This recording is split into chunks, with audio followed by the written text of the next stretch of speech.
Long, long ago, once upon a time, HTC used to be the go-to brand for Android phones, but over the years, their presence has faded away to a point where you could say it's almost non-existent now.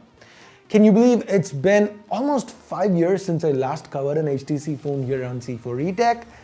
Now, it really doesn't feel that long, but it actually is. Now, when I started this channel, it was mostly Samsung and HTC. HTC was my second priority, believe it or not. But things have changed a lot. But today we're gonna, turn back the clock a little bit, go back to HTC and check out their latest release, their first phone launch for 2021. This is the HTC Desire 21 Pro 5G, and in this video we're gonna unbox it and see what HTC is up to these days. Hey guys, Ash here from C4eTech, and if you do end up liking what you see here, subscribe, turn on notifications by hitting that bell icon. Let's begin. We've got a black box with the branding up top. The color options are present to the sides. Nothing here. The regular information sticker to the bottom. This indicates that we have an 8GB RAM, 128GB storage variant. There's more branding to the top and the usual phone highlights to the back. Hey, it's been so long since we've seen that green HTC logo. I can't believe I'm actually being so nostalgic here. I'm having flashes of the best HTC phones I've covered running through my head. Now, can you guys actually identify any of these? Anyway, if you do, let me know in the comments. Let's now continue. Here's my prop knife, cutting through the plastic and peeling it off.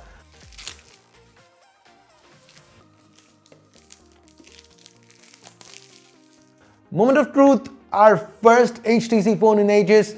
It is here, the Desire 21 Pro. It's the first thing you see. Let's get back to the phone though in a moment. What else do we have? Of course, there's the SIM ejector pin, IMEI stickers, and then the regular literature, how to pop a SIM in, the warranty information and all that. That is followed by an 18-watt travel adapter, and yes, this is included in the box. That seems to be fast becoming an actual pro worth mentioning.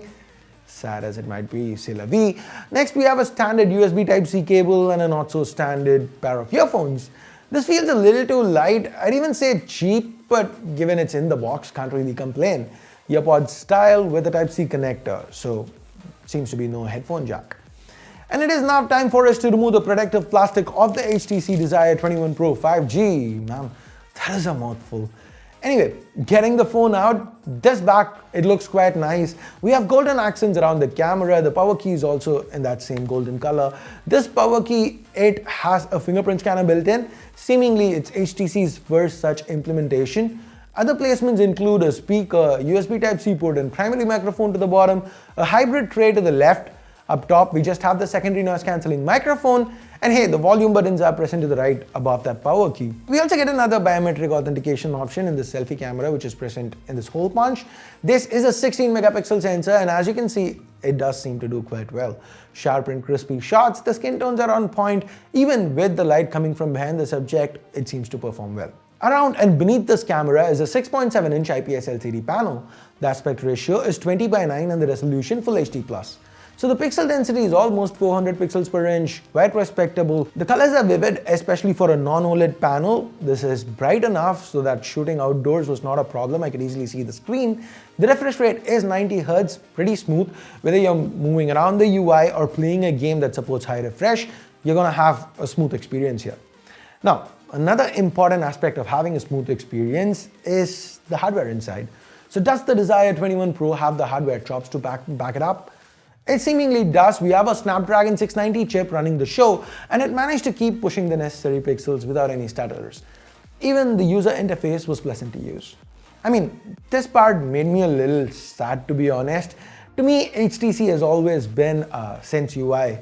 No more though, we get stock Android 10. Seriously, you're cribbing about stock Android 10? Wine. Next thing I know, you're going to be starting your videos with, hi there, this is... No, don't. Apologies guys, I don't know why this keeps happening. I am so sorry. What I meant was, yes, I'm happy to see stock Android, but in a weird way, I'm also a little sad because I'm nostalgic. I do miss HTC Sense. Back when Android wasn't this polished, Sense was one of the most polished skins and greatly refined the Android experience. Now this almost feels like Xiaomi without MIUI. Okay, I mean, that would actually be a good thing. If they didn't voluntarily screw it up. This time I actually agree with Mini-Me here. Anyway, back to HTC, we get 8GB of RAM, 128GB of storage, and by the way, what is the Snapdragon 690? If that's the question in your minds, well, I'm going to try to explain here. Let's take a look at how it stacks up against the other premium mid-range chip, the Snapdragon 765G. It's a little confusing, but I'm going to try to do the best job I can. Starting with 5G, the 765G, it supports both sub 6 GHz as well as millimeter wave 5G. The 690 only supports sub 6 GHz, so it doesn't have as wide a support for 5G, and it also comes with slower upload speeds. So 1 gigabit per second is the theoretical max on the 765G. Here it's 200 Mbps, but hey, it's not like we are seeing speeds anywhere close to 200 Mbps. So, even in UAE with 5G, we aren't seeing that kind of speeds. So that's just an on-paper thing. With performance, though, the 690 is an 8 nanometer chip. The 765G is 7 nanometers. The clock speeds are not as high as with the 765G, but the cores themselves are very different. Now, both chips have 8 cores, and that's where the similarities end. The 690 has a 2+6 combo, 2 A77 cores with 6 A55 based cores. Qualcomm calls these the Kryo 560. The 765G, on the other hand, has a 1+1+6 combination. So first we have a prime A76 core clocked very high, then one performance core that's clocked a little lower, and again 6 A55 cores all clocked 100 MHz higher than what's on the 690. Qualcomm calls these Kryo 475 cores. Do note that the A77 cores on the 690, they are the successor to the A76 cores on the 765G, and they're supposed to bring performance improvements. So where does that leave us? I'd say in a very, very weird place, because on one hand, the 690, it's got the older manufacturing process, lower clocks, but newer technology. With the 765G, you've got a newer manufacturing process, higher clock speeds all around, but older technology. Now, this is all theory. In practice, well, initial impressions, like I said, they've been fine. If I do end up reviewing this phone, I'll have more to say with regards to final performance.